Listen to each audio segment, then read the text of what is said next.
visitors, welcome to the Australian War Memorial's Last Post ceremony.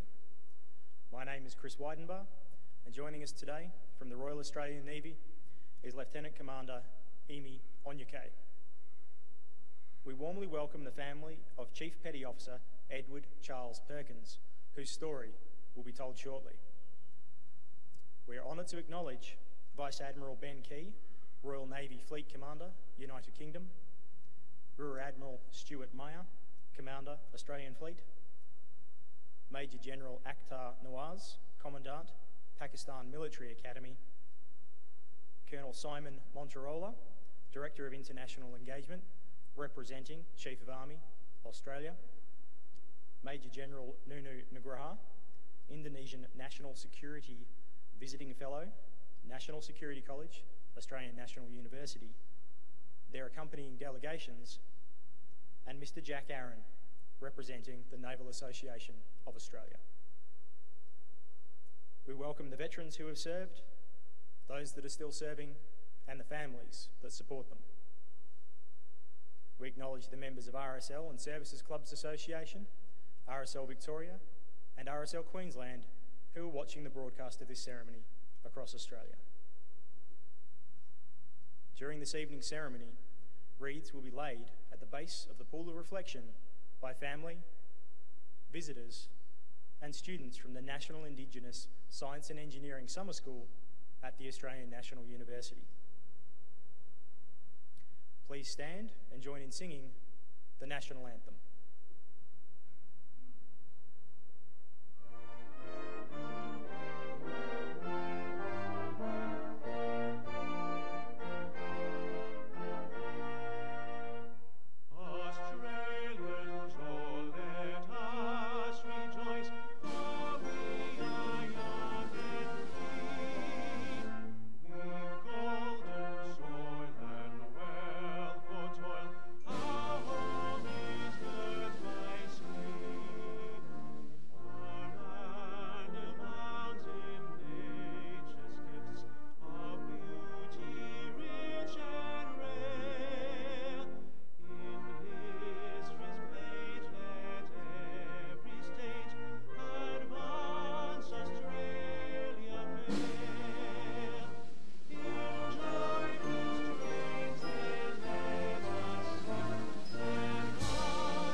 The Australian War Memorial was the vision of Charles Bean, Australia's First World War official historian.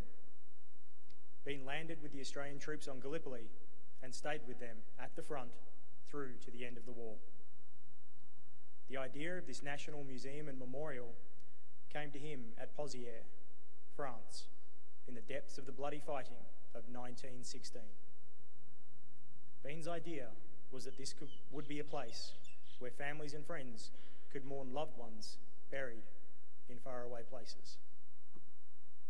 It would also be a place that could help all Australians understand what these men and women had endured and what they had done for us. Bean's vision, to which we remain true, is best expressed as inscribed in the entrance to the memorial's galleries. Here is their spirit, in the heart of the land they loved. And here we guard the record which they themselves made. Tonight, we will read the story behind just one of those on the Roll of Honour, which lists the names of more than 102,000 men and women who have given their lives for us in war and operations for more than a century. But first, we present a lament, Flowers of the Forest. Wreaths or floral tributes will now be laid at the base of the pool of reflection.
Today, we remember and pay tribute to Chief Petty Officer Edward Perkins.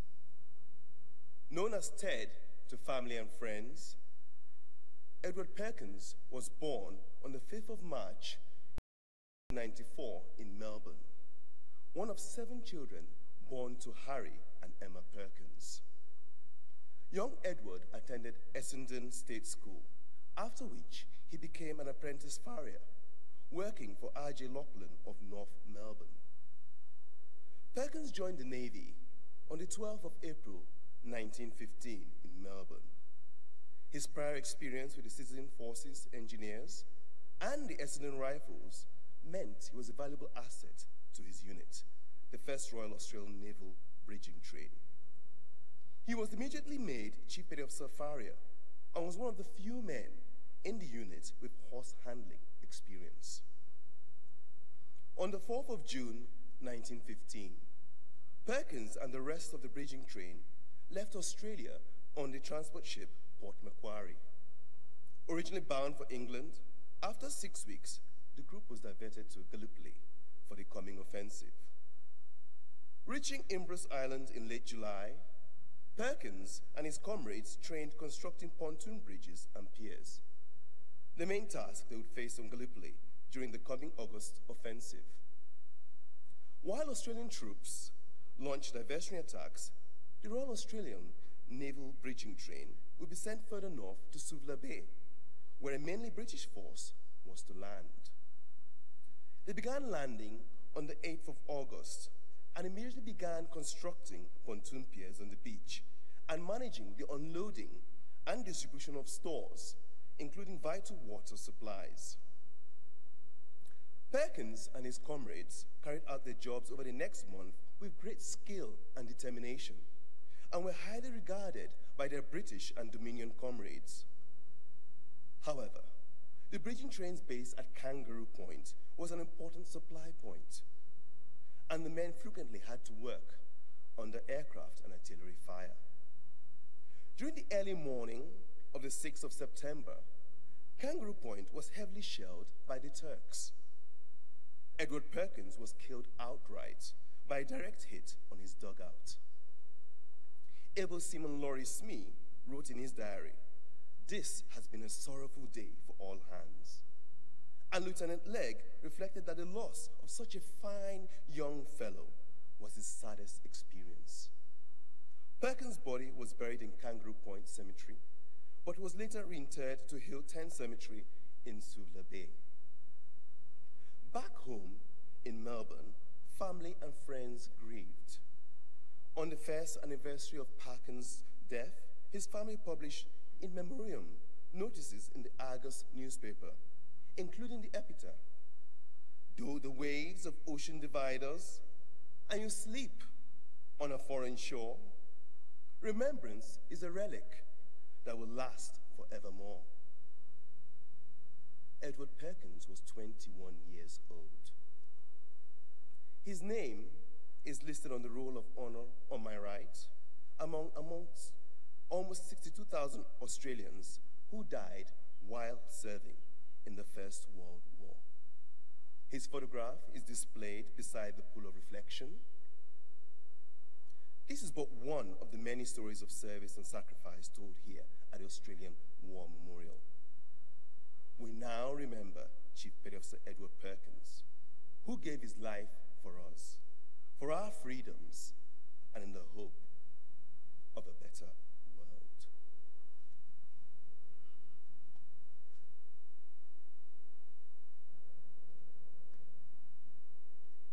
Please stand for the reading of the ode and the sounding of the last post.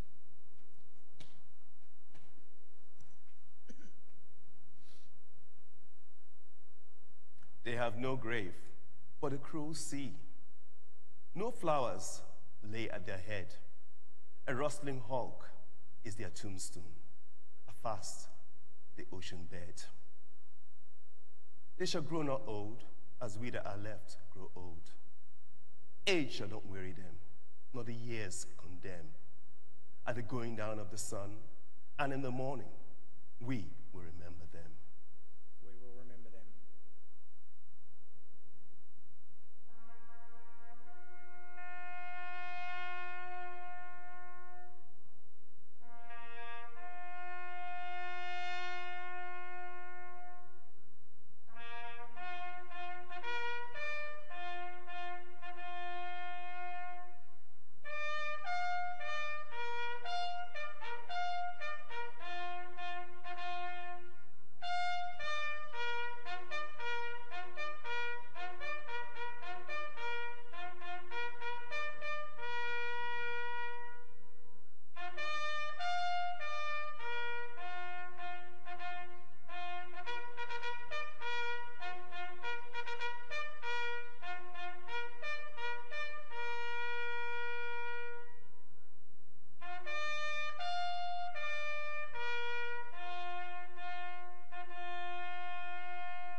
lest we forget.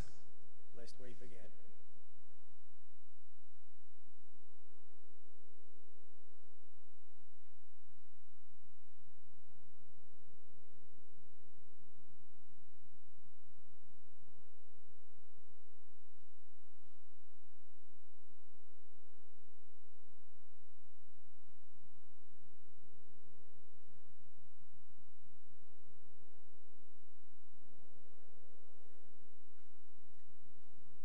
We leave you this evening with the words of the memorial's founder, Charles Bean.